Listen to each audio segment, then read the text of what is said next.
Hello and welcome back to my channel. My name is Chantel, and today for my midweek movies video, I'm going to be doing my July movie recap, similar to what I do with my reading recap, except this time I'm talking about all the movies that I watched in July. So let's get started, because I watched a total of 10 movies in July, which is pretty much like that's about where I would like to be, like in general going forward, like in the 8 to 10 movies a month range. That's what I used to do. that's how I used to roll on the regular, and so I'm hoping that I can get back into that. And this is part of that project, honestly, making these videos. Is kind of my way of sort of holding myself accountable and making sure that I am watching movies because I want to, but sometimes they just sort of fall by the wayside. So I have already done 2 full-length reviews of 2 of the films that I watched in July. I did a full-length review of Leave Her to Heaven, directed by John M. Stahl, and I did a full-length review of The Odyssey, directed by Christopher Nolan.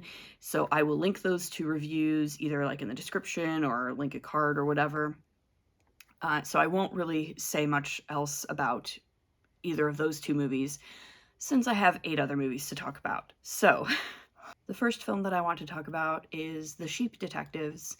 This is a 2026 release directed by Kyle Balda. Kyle Balda is primarily known for his work in animation, particularly with Illumination and the Minions franchise. He's a director of Despicable Me 3, and he's directed a couple of the Minions movies. So this is sort of his first big live-action project. And this is a new entry into the growing canon of anthropomorphic talking animals movies. So along with the likes of Benji, Homeward Bound, Babe, Charlotte's Web, this is a new entry in that canon. This is also what we might call a part of the subgenre of the cozy murder mystery. So basically, Hugh Jackman is a shepherd in a small town who every night he reads murder mysteries to his sheep before bed, basically as a bedtime story.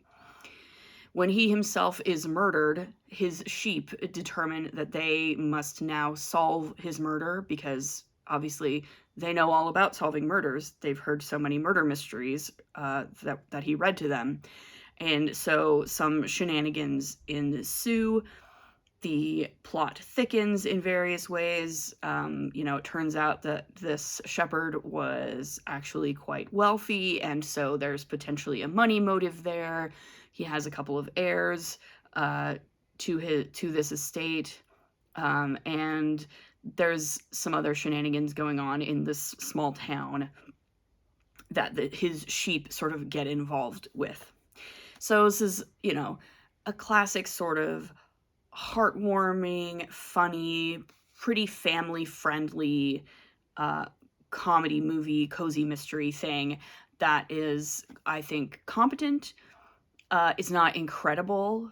It certainly doesn't reach the heights of like a Babe or a Homeward Bound for me, but certainly it was a good time. I sat down with this with certain expectations of what it would be, and it met all of those expectations. It was a good time. It's now currently streaming on Amazon Prime in the United States, so if you have Amazon Prime, you can just watch it. That's how I watched it. And yeah, I had a good time with it. So that's The Sheep Detectives. The next film I'd like to talk about is Farewell, My Lovely from 1975. This was directed by Dick Richards, and it stars Robert Mitchum as Philip Marlowe, Raymond Chandler's famous Private Eye. This is a neo-noir film from the mid-70s, so it fits straight into the sort of neo-noir genre. And I'm not sure I have a whole lot to say about this film, honestly. It was fine. It was competent. Again, this is sort of like the example of the 70s neo-noir is like a Chinatown, which is a fantastic film, and you know, it's shocking and beautifully shot and amazing. This film, Farewell My Lovely, is, again, it's sort of like Sheep Detectives. It's competent. It does fine at what it's trying to do. It did not completely wow me. I'm glad I watched it. Robert Mitchum is great. Mitchum is great in everything he's in. I've already watched him in a couple of movies this year for some reason. I don't know why. It's just kind of happened. I've been kind of on a noir kick lately and watching some noirs. You'll see one or two others in my list for July as well. And you know, he's great in this. He's older, obviously. In 1975, he was an older man, and he's great at being sort of, you know, his Marlowe is jaded and and tired and, you know, is just kind of unimpressed by pretty much everything around him, and so it's definitely compelling performance to watch. Everything around him is fine. Charlotte Rampling is the sort of femme fatale character in this film, and she's quite good. But yeah, I would not call this particularly subversive in any particular way. A lot of neo-noirs were sort of subversive and sort of played with the tropes of the noir genre. This one pretty much plays them all straight. This is pretty much a straight noir. It just happens to have been made in 1975. So yeah, it's one of those things where it's like, if you're a big Mitchum fan, if you're a big connoisseur of the noir or the neo-noir genre, then give this a watch. But is it like an exceptional example of the genre? I would not say so. So yeah, that's Farewell My Lovely from 1975. The next film I want to talk about is Trouble in Paradise from 1932, directed by Ernst Lubitsch. I don't know that I have a whole lot else to say about this. I talked about this last week because I purchased the 4K Blu-ray edition from Criterion and talked about it relatively extensively in my last week's video when I did a haul. But needless to say, this is one of my favorite pre-code films. This is one of my favorite Lubitsch films. I think it's beautiful. I think it's funny. I think it's sexy. I highly recommend that you watch it. It's a very, very good movie, and it's highly worth your time, and I'm super glad that I purchased it and rewatched it myself because it was a great time. So that was Trouble in Paradise. The next film I want to talk about is Queen Bee from 1955, directed by Ranald MacDougall. This is a sort of domestic melodrama / thriller film starring Joan Crawford as an incredibly overbearing wife to a wealthy Southern gentleman who tries to control the lives of all of the people around her to disastrous results. And this is, again, I feel like several of the films I watched this month were like competent, but not like outstanding. And this is definitely one of those films. Joan Crawford, again, like this is, you know, Joan Crawford playing a classic Joan Crawford role where she's, you know, she's very arrogant, she's very controlling, she's very much trying to control her situation. She fluctuates from wild, you know, insane, sort of like almost like evil laughter kind of cackling to you know, sobbing and trying to gain sympathy for, you know, her position as an outsider in this society. And you know, she's jealous and possessive, and very much when her sister-in-law decides that she's going to marry a man that she herself once had an affair with, she decides she's going to destroy this relationship even if it means ruining her own reputation, basically, by admitting to having had an affair. And it just kind of goes completely off the rails. So, like, Joan Crawford, as always, is really fun to watch in this movie. She's great in anything. I would say the rest of the supporting cast doesn't quite live up to Joan Crawford. How can you really? So yeah, again, this I think was a competent kind of almost noirish domestic melodrama. Joan Crawford is great in it. It is otherwise relatively forgettable as a film. So that is Queen Bee from 1955. The next film I want to talk about is The Invite. This is a 2026 release directed by Olivia Wilde. So this is Olivia Wilde's latest directorial outing. And this is a small little story starring Olivia Wilde and Seth Rogen as a married couple who invite their upstairs neighbors, played by Penelope Cruz and Edward Norton, to their apartment for an evening of socializing, and things kind of spiral from there and become increasingly awkward, weird, introspective, sexual, and a lot of other different things. This is kind of being billed as a comedy, and yeah, it is. Like, there's definitely a lot of comedy in this film. I would probably describe it as more of a dramedy, because it is very funny at times, but it does also get quite serious at times. And there are definitely moments, especially towards the end of the film, when this film becomes really about, it becomes almost more like Scenes from Marriage, Noah Baumbach's film from a few years ago, where it's very much about these people whose, like, their marriage is on the rocks. They don't even seem to like each other very much, let alone love each other anymore. And they're sort of being forced to confront that for the first time in the course of this film. Not to, like, give away spoilers for a film that doesn't really have much of a plot. There's a lot going on here, but, it's not really a plotty kind of movie. But yeah, I really enjoyed this movie. I thought it was great. The acting and writing are fantastic, and those are really the main, in an intimate sort of domestic film like this, that's really what you're there for, right? Is the writing, the acting, the dialogue, the line delivery, the way that it is structured, the way that it plays out over time. Again, this is it takes place over the course of one night with these four people in this small space. And it's just a lot of talking for the most part, right? But it's very good talking, and I liked it a lot. This was definitely one of the highlights of my month for film watching.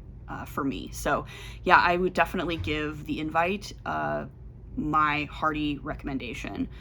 The next film I want to talk about is Gilda from 1946. This is a Charles Vidor film, and again, I talked about this in my haul video from last week. I watched it on the 4K Blu-ray that I purchased from Criterion.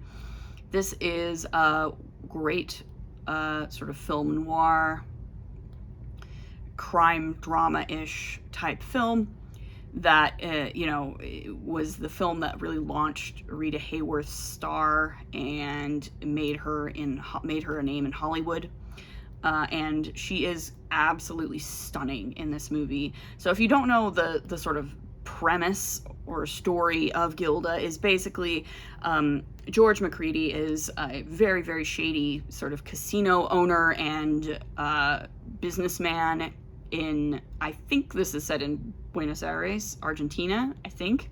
And he, when he brings home a new wife, Gilda, played by Rita Hayworth, his right-hand man, Glenn Ford, does not quite know what to do because Gilda is sort of an ex-girlfriend of his, right? They have a past. He and Gilda have a past, and they have this kind of love-hate relationship with each other that sort of bubbles forth, and it becomes a big love triangle kind of situation.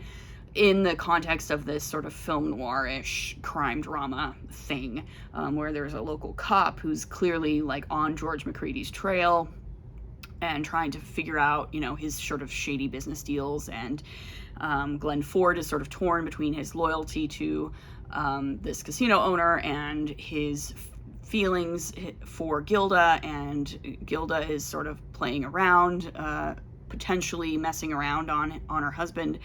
And yeah, there's a lot going on here.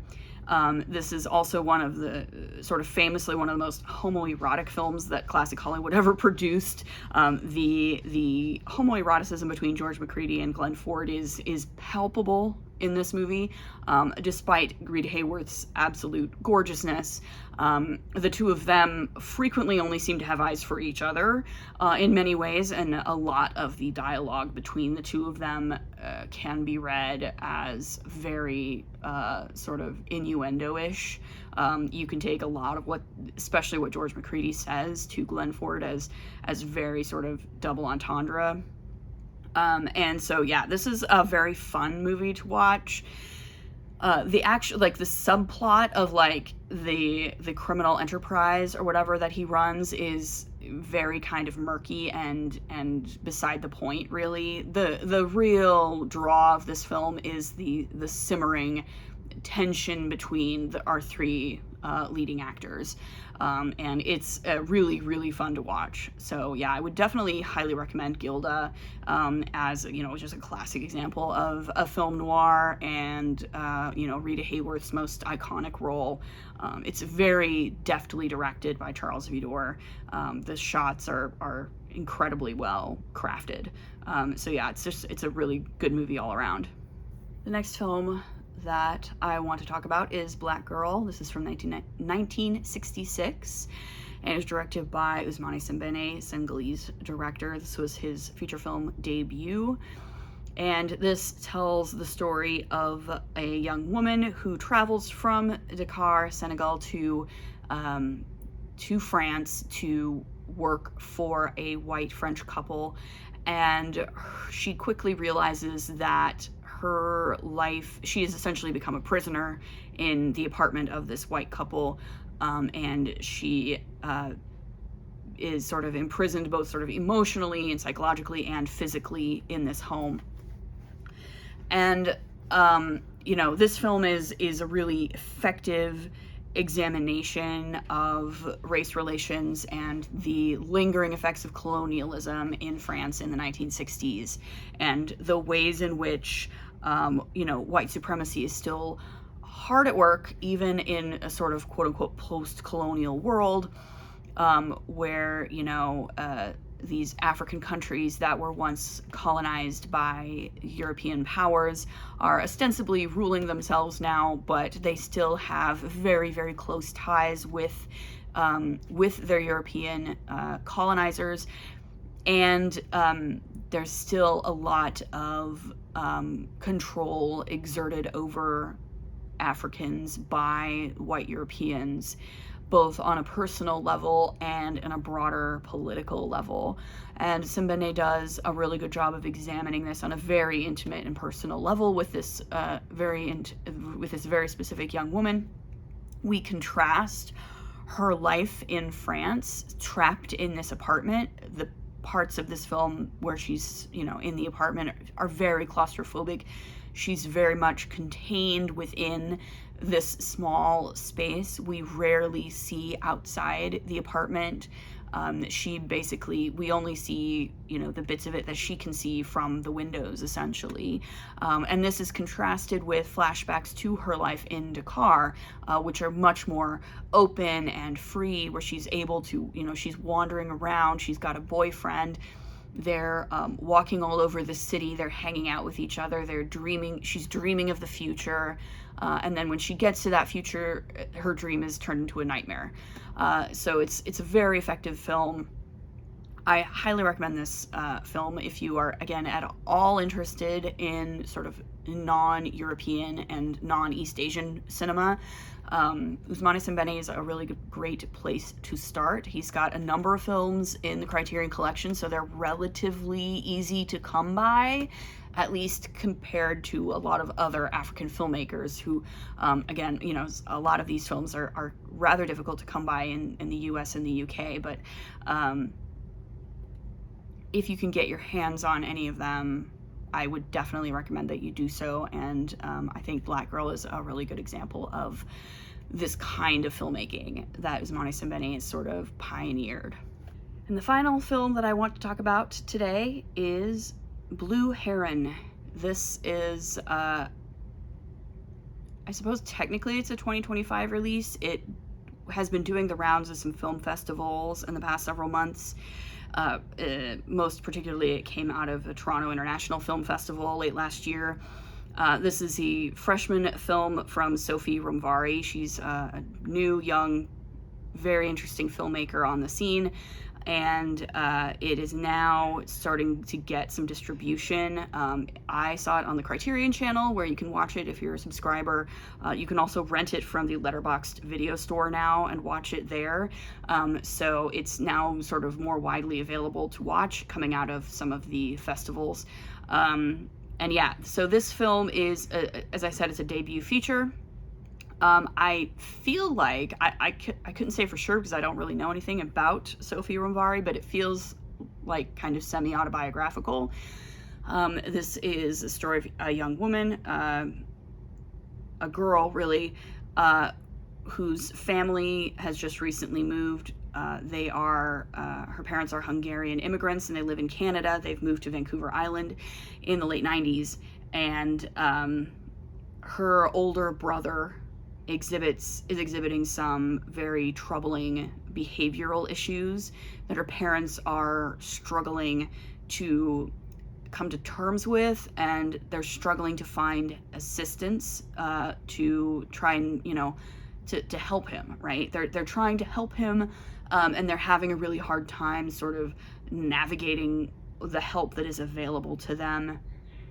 And it eventually leads them to make a relatively a very sort of extreme kind of decision with regards to their oldest son, and their youngest daughter is sort of watching this as she's like, I want to say she's 9 years old, maybe 8 or 9 years old, as this is happening. And so we kind of see it through her eyes, and then in the back half of the film we sort of experience the adult version of this character. Her name is Sasha, as she is trying to come to grips with her own memories of her older brother in the wake of his death. And we see some sort of playing with the you know, the idea of memory as kind of a transient kind of thing, something that is, you know, not necessarily always objective, and you know, the ways in which we remember certain things and maybe forget other things about the people we love and about these moments in our lives and our childhoods. Again, it's sort of the transience of these kinds of memories from childhood is really sort of at the heart of this film. I really, really liked this movie. This has quickly become my favorite movie that I've seen so far this year. It is beautiful and poignant and thought-provoking. It offers no easy answers either to, you know, a specific situation like this family is in, with their oldest son exhibiting these behaviors. We see the sort of the agony that it causes and the problems that it causes for everybody involved, you know, both the young man who is troubled and also his family, his parents, his siblings who don't understand what's happening. He doesn't seem to understand what's happening to him either. And nobody seems to have any answers. And in the end, this film doesn't really offer any answers. All it can offer is this, you know, this sort of thought-provoking think piece almost, but a very emotional one on, you know, on the the highs and lows of childhood and the complexities of how we remember things. And it's is absolutely, like, blew me away, especially as a debut feature. This is one of the most confident and one of the strongest debuts I've seen in a long time. I am incredibly impressed by Romvari's direction here, and I am very excited to see what she does next, because this is a very, very good movie. So I would highly recommend Blue Heron. As I said, it's available to stream on the Criterion channel, and it is also available to rent from the Letterboxd video store. And I don't know where else it might be available, but that's where I know it's available to watch. And I definitely recommend it if you get the chance to watch it. So yeah, that is my movie watching wrap up for the month of July. I think I had a pretty good month, all things considered, in terms of everything that I was able to watch, and I hope that you did too. Let me know in the comments below if you've seen any of the movies that I talked about here, what you think of them. What movies are you looking forward to in the rest of summer and going into the fall? I am always happy to talk about movies. Leave a like if you like this video, comment if you want to, subscribe if you'd like to see more, and we'll see you in the next one. Bye.